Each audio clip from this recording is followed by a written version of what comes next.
Aleykümselam. Nasılsınız? İyi. Maşallah. Hayırlı Ramazanlar. Hoş bulduk.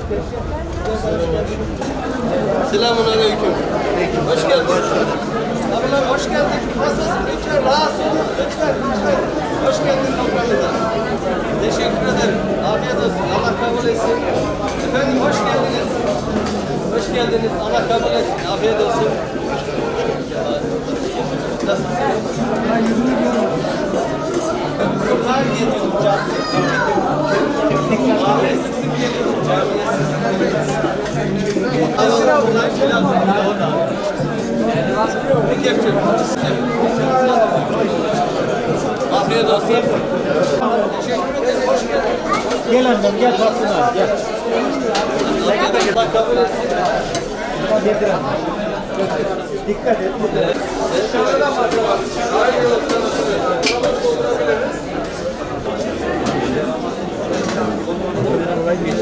Abi hoş geldin. Nasılsın?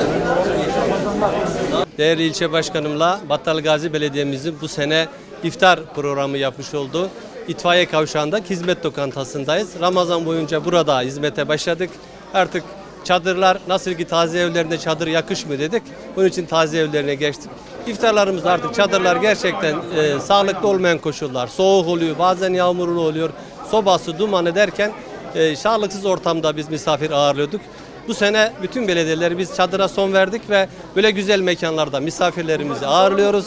Bizler de hemen hizmet lokantasında bahsettiğim itfaiye kavşağında çok temiz, nezih bir mekanda günlük 500-600 arası değişen bir misafir sayımızla Battalgazi'deki hemşehrilerimize hizmet ediyoruz. Birlikte soframızı paylaşıyoruz. Ramazan berekettir, rahmettir, bolluktur.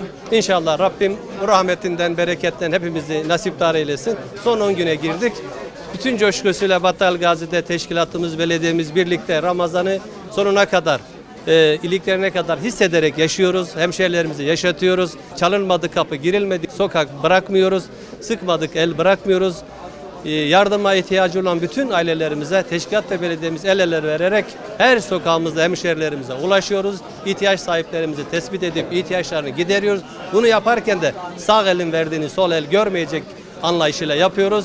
İnşallah bu yardım kampanyamız 12 ay boyunca devam edecektir. Geçen sene Ramazanlıktan hiç ara vermeksizin yardıma muhtaç ailelerimizi hiç yalnız bırakmadık. Ramazan biraz daha bolluk ve berekettir. İnşallah Ramazan'ı bitirdikten, bayramı hep birlikte yaşadıktan sonra yine hemşehrilerimiz yanında olacağız. Teşkilatımızı el ele vererek inşallah hemşehrilerimizin her daim yanında olacağız. Şimdiden bayramlarını tebrik ediyorum kıymetli hemşehrilerimizin. Ramazanımız bereketli, hayırlı ve uğurlu olsun. Afiyet olsun. Allah'a emanet olun. Değerli belediye başkanımızla birlikte bizim hizmet lokantasında vatandaşlarımızla bir araya geldik. Tabii bu yıl farklı bir uygulama yapıldı. Hasreten bu konudan dolayı tüm belediye başkanlarımıza teşekkür ediyoruz. Daha önce biliyorsunuz çadır noktasında biz Battalgazi bölgesinde bazı yerlerde çadır kuruyorduk.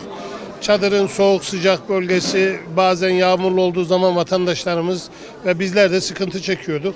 Ama bu sene hamdolsun hem insani hem bize yakışır şekilde, belediyemize yakışır şekilde hizmet lokantasını bir ay boyunca burada vatandaşlarımızın hizmetini açtık. Allah'a hamdolsun gelen vatandaşlarımız da en güzel şekilde burada iftar yediklerini alıp masalarında oturup güzelce aileleriyle, çocuklarıyla birlikte iftar etme fırsatı buluyor. Ben bu güzel Ramazan'ın bereketli geçtiğine, bu sene hamdolsun bereketli geçtiğine inanıyorum. Vatandaşlarımızın ve bizlerin Rabbim tuttuğumuz oruçları dergâh izzetinde kabul etsin diyor.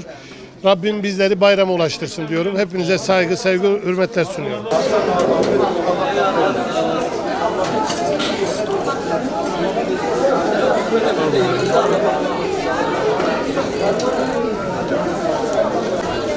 Teşekkür ederim. Teşekkür ederim. Biz yer bulalım.